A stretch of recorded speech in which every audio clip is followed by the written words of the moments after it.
Hi everyone, this is Ekta Kapoor and welcome to Ishi TV. Today we're going to talk about modern myths about childbirth that have been propagated as the truth in the past few years and they're actually harming new moms and their babies. So to illustrate this, let me share a few facts. Internationally, the ideal rate for cesarean deliveries is 10 to 15% of all deliveries.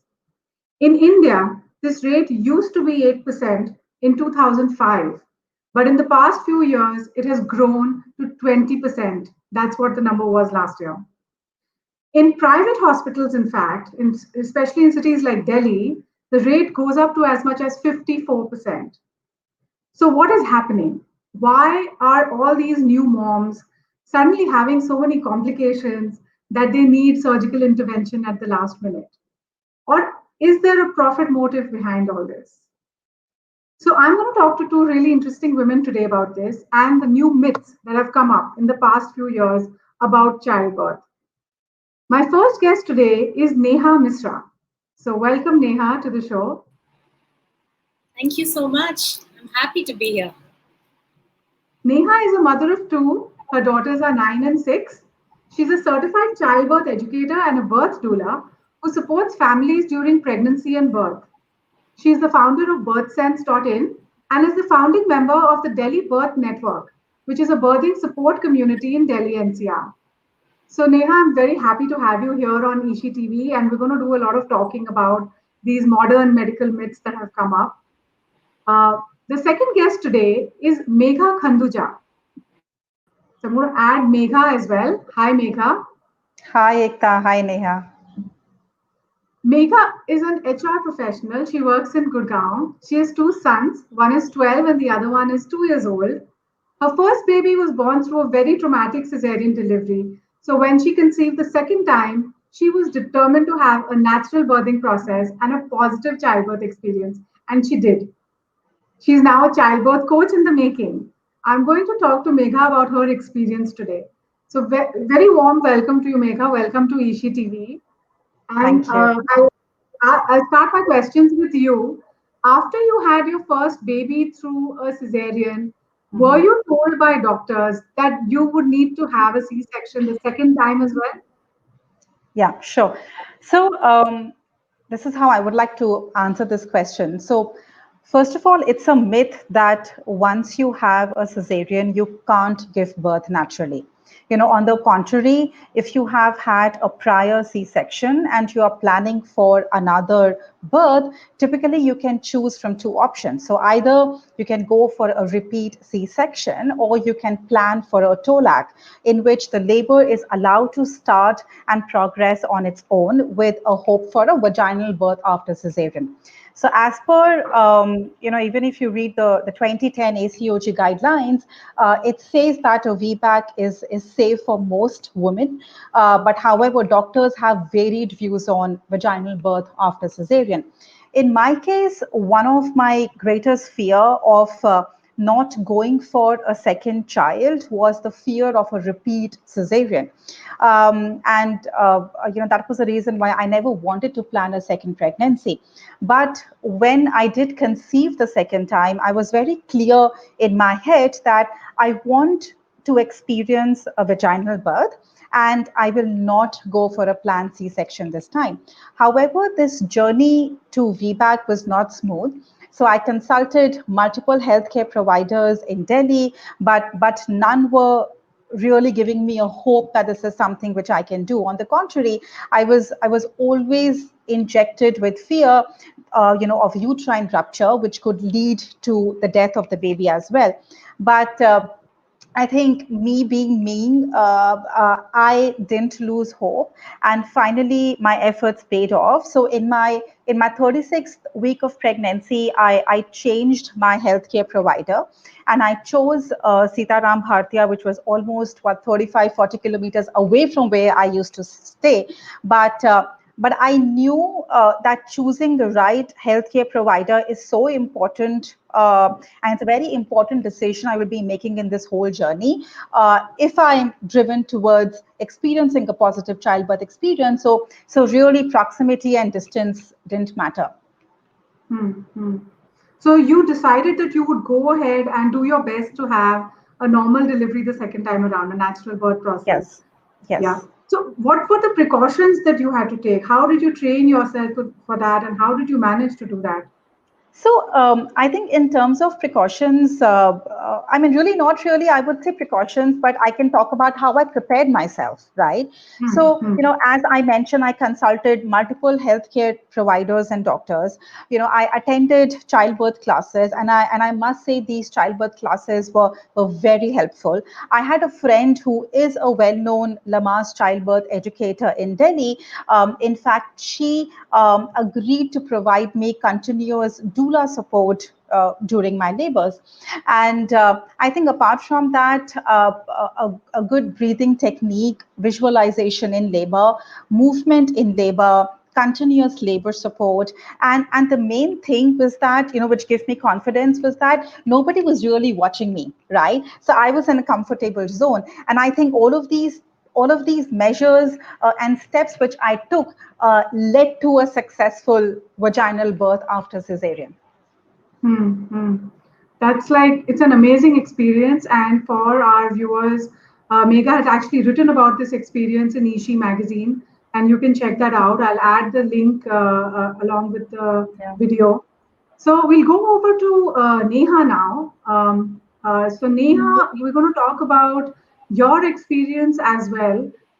You did your MBA and you had a typical corporate experience, and then you decided to give it all up and become a childbirth instructor and a doula. So what was the thought process behind that, and why did you decide that? So it all started with the birth of my kids. I think only when we have kids we realize what a big impact it has on our lives and how transformative that experience is. So I pretty much went into my own pregnancy and birthing experience not really knowing anything. I knew I wanted to have kids, and I was generally confident, and so I just walked in and did whatever was needed. And after kind of birthing both my daughters, I would say I had a decent experience in both cases. Mm-hmm. I had normal births, but I did feel a lack of good quality information, knowing what's going on, being able to ask the doctor right questions, a good support during the entire process, because you pretty much only have the doctor. You go in for your doctor visits once a month or once in a few months, and then towards the end you go in labor, and you're only hearing medical stuff. But the whole process of pregnancy and birthing is a life experience. It's not just a medical thing, and there is a lot going on emotionally, there is a lot going on physically. You have so many questions on your mind. You randomly Google, and when you Google you find like scary information most of the time. Searching for birth videos is the worst thing to do, because there is more scary content out there than real good content. So after that, I felt that there was a need for offering this kind of support, both informational as well as hand holding. And that's when I started exploring this whole space of birth work and what I can do. And it took me quite a few years to figure out what I wanted to do. I started as a childbirth educator, so I started taking childbirth classes. And essentially, the idea is not to teach you how to give birth, because you don't need to know that. You need to know how to make good choices. We do live at a time where we have so many choices. And when you walk into a medical system, there's so many things going on. There's an epidural, there's an induction, there's a cesarean, there are options to feed your baby, there is a breast pump, there is so many things, and you feel like, what am I supposed to do? What is good? So the idea of the class is to help you understand what's going on in your body, what's going on with the baby, what is all of these options that you have, how do you arrive at the right choices for yourself, and preparing yourself both physically and emotionally for this entire experience, which is a new experience. And we don't really in the olden days we lived in joint families, and you had someone or the other in the house having babies, and you had, mommies and chachis and someone around, and it was a very normal thing, but that's not how we live. So, which is also why I felt there was a need for it. So that's kind of where I started, and through that, I realized that there is potential to also not just give information as an educator, but also be there for you while you're having your baby. So labor support, being there in the early hours, helping you to initiate breastfeeding, and that's kind of what I do as a doula. So it was a very gradual, personally driven journey for me. And I don't think I think that I was lucky that I ended up taking this path. Because I really love the work that I do, and I would have never got that kind of satisfaction in any corporate job. I'm quite sure about it. So, what exactly is the role of the doula? You mentioned a few things, but please share what does the doula actually do, and what is the kind of training that you had to do to be one?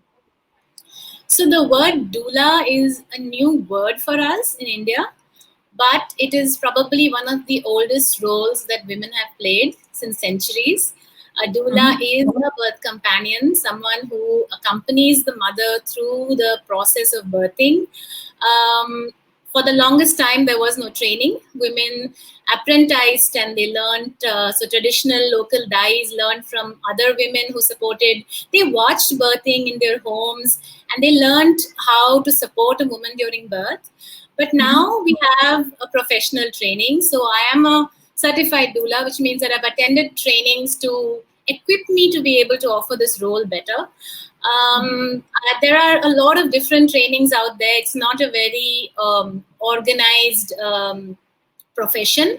I have attended a bunch of trainings, but I think the most valuable for me was actually mentoring under a senior doula. So Divya Deswal, who is one of the first few doulas in India, who's been a doula for 20 years in Delhi, started her own doula training program, which I was a part of. It's called the Doula Collective. And that was really invaluable for me because while I had attended other trainings and I learned the basic skills, how to support in labor and physically supporting a mother, how to help her to cope with the pain of labor, how to make choices, a very, very large chunk of it is not a skill that's easy to learn because it's a very, there's a very human element to it. Who you are, what you believe, what is your quality of presence, how are you? So while I'm there as a profession, I'm also a friend and I'm a guide. And being able to develop that connection with this woman so she can trust you, she feels safe in your company. And really, it's all about safety. When you feel safe and confident and loved and supported, birth happens. So birth is the least of the problem. It is the other things that create obstacles. So yeah, that's kind of yeah. Coming to what Megha shared about her experience. Now, C-sections are not supposed to be more than 10 to 15% of all births. This is according to the world standards. But they are as high as 54% in some private hospitals in India. So, in your experience, what are the factors for this? Why is this rate so high? So first of all, I want to qualify that when the statistic of 54% is an average. So on an average, the urban cesarean rate in India in private hospitals is that much, but that varies a lot depending on the hospital. So there are some which would be lower, which would be 20-30%, and there are 20-30% in the government hospitals. Yeah. No, I'm saying even in private, it varies a lot. There are some which are as high as 80-90%. So that comes to the next question is that why is this happening?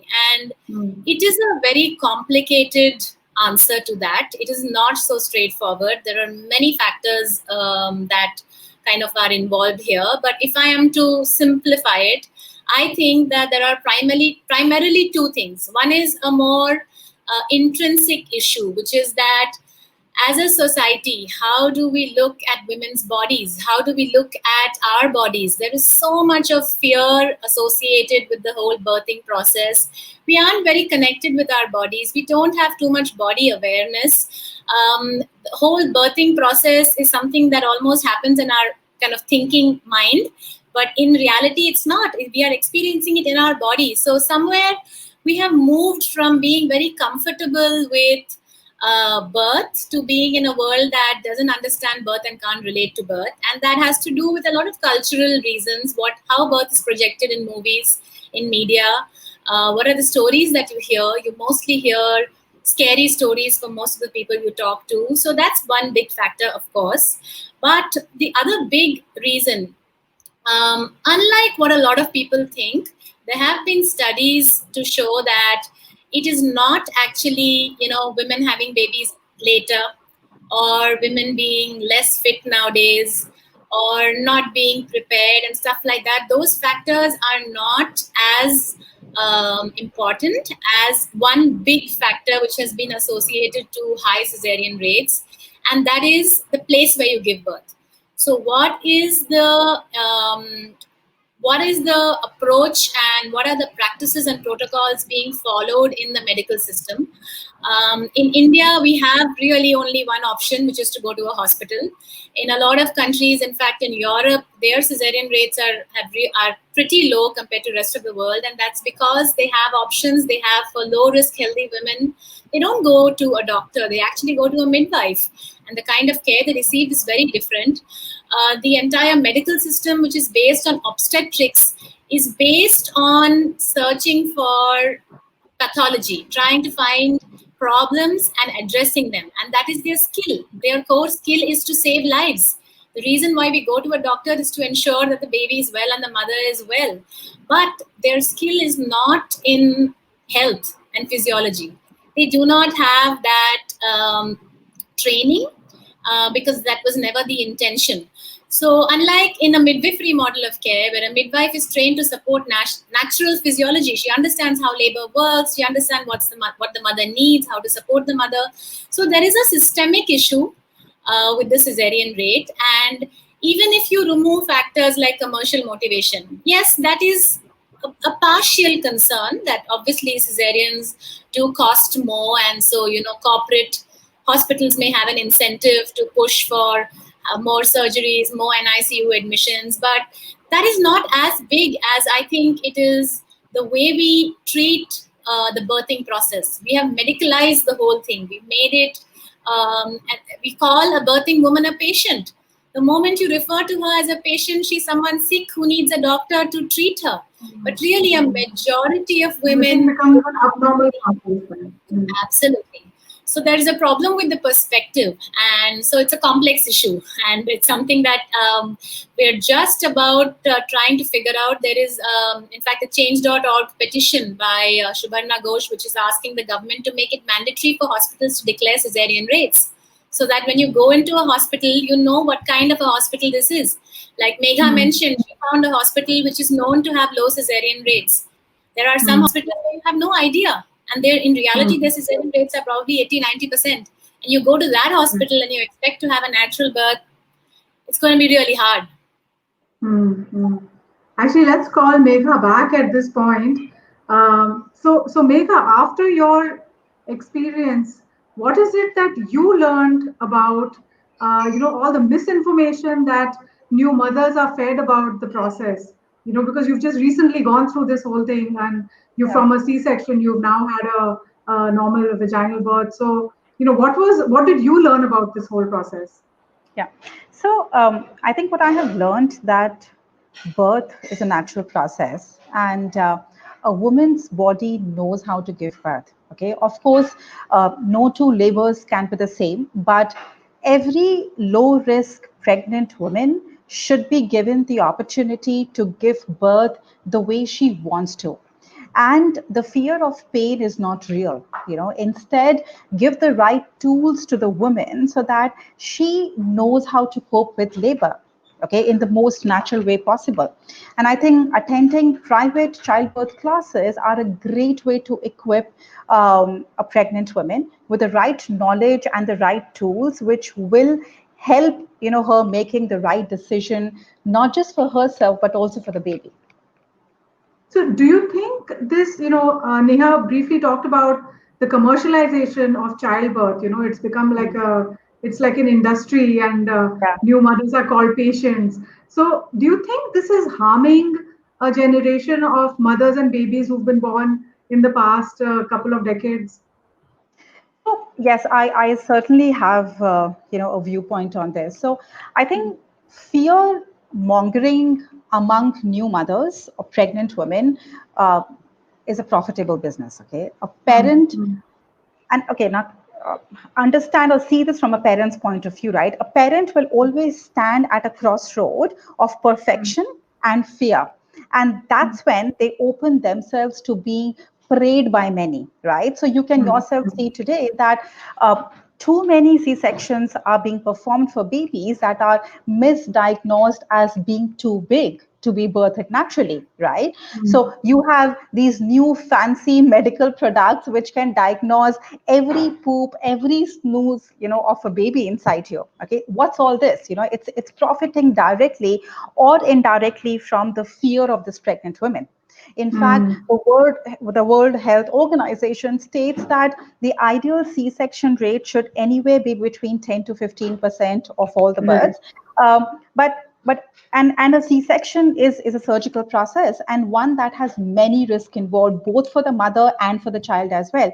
Yet you will see Exactly. many pregnant people, are driven by fear. So your baby will be too big to be given birth. Okay, and this immediately, and when you say this, they will immediately move their insecurities right into the birth process, and they are willing to accept to a more potentially dangerous form of birth, right? And the fear begins during pregnancy, when the pregnant women is being told, eat this, don't eat this, don't do this, right? So I mean, imagine, right, that fear that you will be doing wrong and you will be hurting your fetus, okay, and fear that your birth plan isn't comprehensive enough and that there will be complications in birth, right? So all I would like to say is that I think we are creating a generation of insecure and anxious mothers. Hmm. So let's go to Neha about this. Neha, since you have worked with a lot of mothers and their babies, what are the questions that a mother to be should ask her doctor before hiring that doctor? And what are the key points that she herself should consider about how she wants the birthing process to be? Like you said, in Europe, they have different kinds of systems. And like, for instance, in my case, I remember so many years ago when I had my children, I wasn't given a choice about so many things. And I didn't even see my baby for a long time after the birth. And so on and so forth. And later on, you feel that was so unnecessary. It was a normal delivery, and why did they have to be so paranoid about everything? So, what are the things that a new mother should keep in mind about these things? Well, you'll first of all be surprised that things haven't actually changed too much. What you Hmm. experienced is pretty much how things are in general. Hmm. Coming to your question, I think that the first thing before you ask the doctor questions is for you to think about what's important for you. What are Hmm. your fears?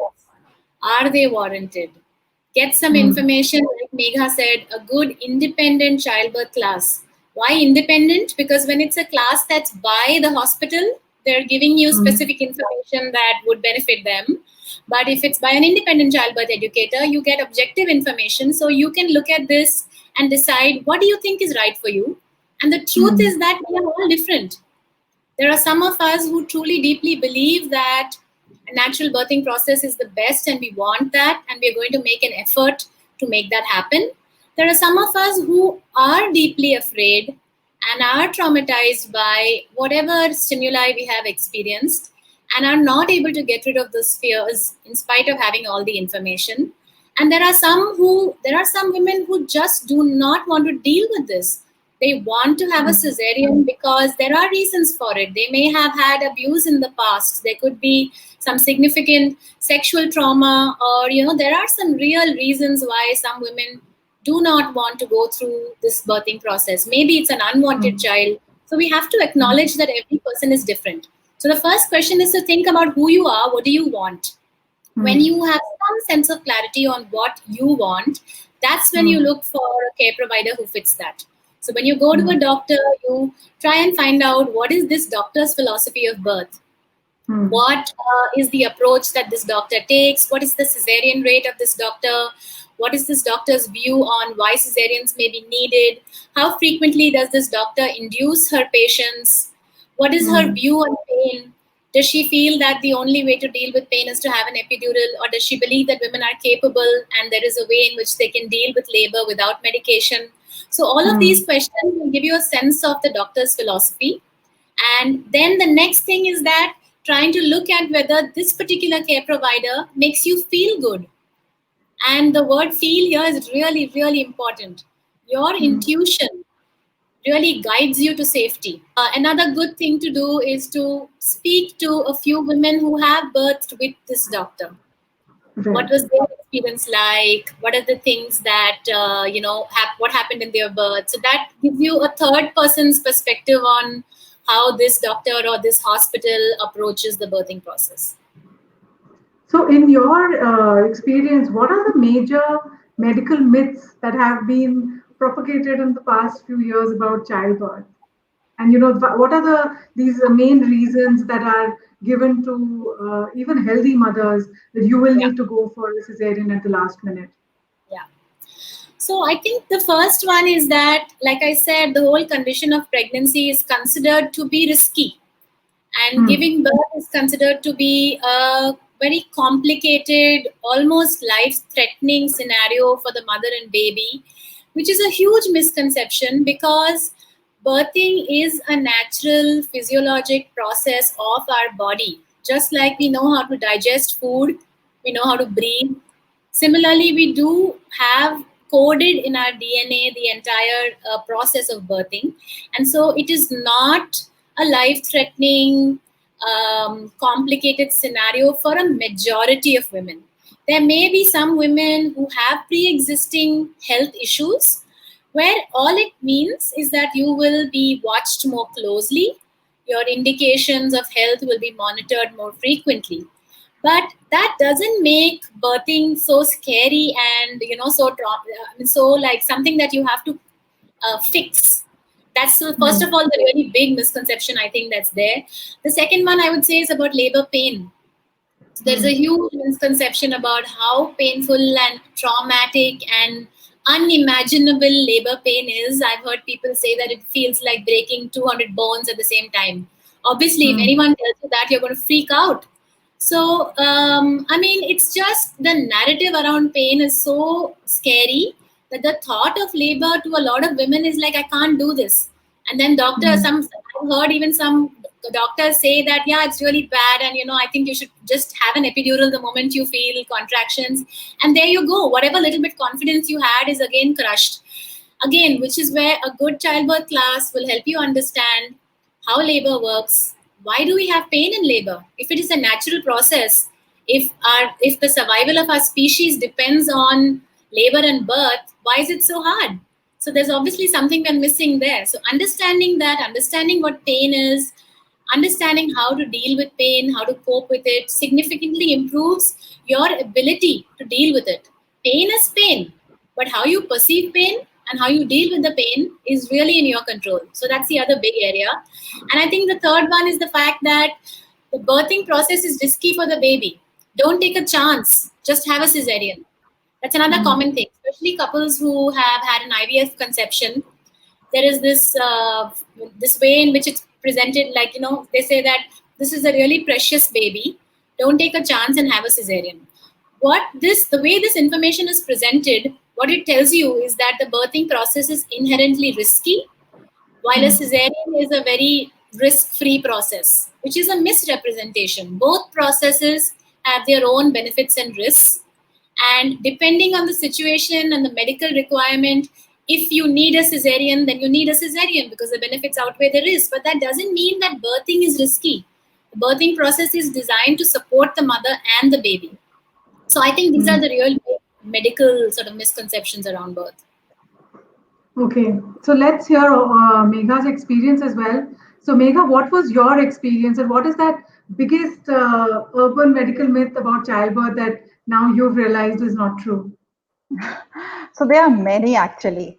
And the first one I've already spoken about is that, once a cesarean, always a cesarean, is a common catchphrase that has been around almost as long as cesarean surgery has. But if you see, evidence shows that whether a mother has a repeat cesarean or a vaginal birth after cesarean, these both are sensitive decisions, right? And this means that they both carry potential risk and potential benefits, and it's only the mother who needs to decide that what she needs for herself and for the baby. So I think that's the first. And the second is moms don't instantly bond with their babies. Okay, like I remember my first childbirth experience. I did not bond with my baby straight away, and that's true that not all women will bond with their baby straight away. So it takes time, and you shouldn't try to rush or feel that you are doing anything wrong about it. Uh, Next, so many times, the way we see childbirth on television, okay, or on movies, it's so dramatic. It basically suggests that childbirth is risky and it's painful. But please understand, birth is a natural process. Women's bodies are designed to give birth naturally, and with the right support and environment, if you can experience a positive childbirth experience. And I think the last part which I would like to say here is that I've always seen women that they think that they should always be giving birth on their back, but I think you should choose the most comfortable position to give birth. So you don't really need to be on your back always. In fact, it can be very helpful if you are in an upright position when you're giving birth. In fact, majority of the women today in India and US, you will see that they give birth either lying on their backs or they give birth in a semi-sitting or a reclining position. And a very small minority of women will give positions in alternative positions like, side lying, squatting position, hand and knees position. In fact, most women, okay, are encouraged today, and Neha will agree with me, to push in a semi-sitting position because it's just convenient for the care provider. Hmm. So, is that your last message? We're going to end it now. So, would that be your last message to new moms, or do you want to share something for them? Some last word of Well, advice? yeah, well, I would just say that, we all know how to give birth. It is in us very naturally. The way we manage our menstrual pains, or as Neha said, we know how to eat food, right? Nobody has to teach this to us. So I think birth is a very natural process. Believe in yourself. Have the right team with you when you're planning your pregnancy and childbirth. I think as long as you have that group with you, you will do a fantastic job. And yeah, let's ask Neha as well. Neha, what are your last thoughts for new moms? I think before I say something for new moms, I want to say in general to anyone listening that it's not about the events of the birth as much as the experience of that mother and baby. So, what that mother felt while she was giving birth is really, really, really important. It stays with her for the rest of her life. It shapes the kind of parent she becomes. So, like what Megha spoke about, many mothers not being able to bond with their baby immediately. Very often, it's because they were traumatized in their birth. Their babies were taken away and brought back only after a couple of hours. And so you're breaking this natural bond that does come in a natural birthing process. So the experience really matters, and so that's for everyone, for fathers, for partners who are supporting their wives, for families who have women giving birth. It's important that you support her with what she wants. So that's the first part. And I think for moms women who are planning to have a child, who are pregnant, I would say just be the boss of your birth. I mean, there's so many people who are going to give you advice. You're going to feel pressurized about doing various things. Your care provider is going to tell you various things. You really need to know that you know the best for yourself and for your baby. And the more you start trusting that, the easier your whole parenting journey would be. So remember that you're really capable. You are capable of making the best choices for yourself and for your baby. And just ask for what you need and be the boss. So thank you so much, Neha and Megha, for being here today on Ishi TV. And I hope our viewers are able to take back something from today's episode. I'll see you all next week on Friday on Ishi TV. Have a great week, guys. Bye bye.